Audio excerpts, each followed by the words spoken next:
من که راهی شدم سوی نبودنهایت، سوی آن کوچه مهتاب و غم زیبایت.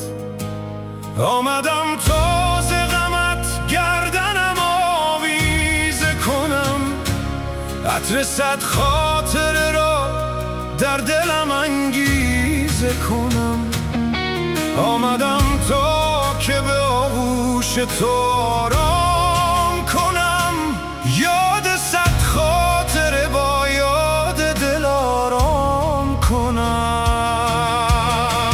در دلم کعبه تویی، نقطه پرگار منی، بر تنم زخم تویی، ناله اسرار منی، بر لبم نغمه تویی، مظهر گفتار منی، بر سرم شان تویی، بالش هموار منی.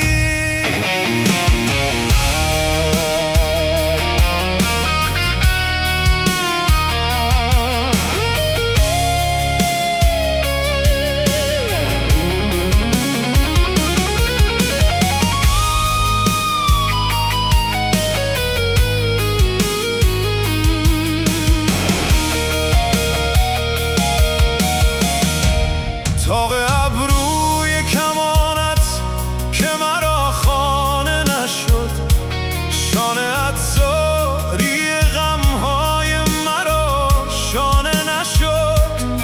سردیت جان مرا بی رمق انداخت و رفت، دوریت کار دلم را به غلط ساخت و رفت. در دلم کعبه تویی، نقطه پرگار منی، بر تنم زخم تویی، ناله اسرار منی، بر لبم نغمه تویی، مظهر گفتار منی، بر سرم شان تویی، بالش هموار منی. ذکر احوال تو با درد مرا خواهد برد، تو اجابت نکنی مرگ مرا خواهد برد.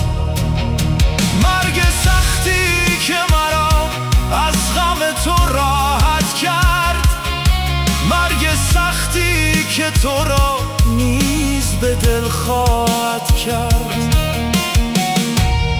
مرگ سختی که در آن ترس به جایی نرسد، مرگ سختی که به جز وصل رهایی نرسد. این مسیریست که طالب بر مطلوب رسید،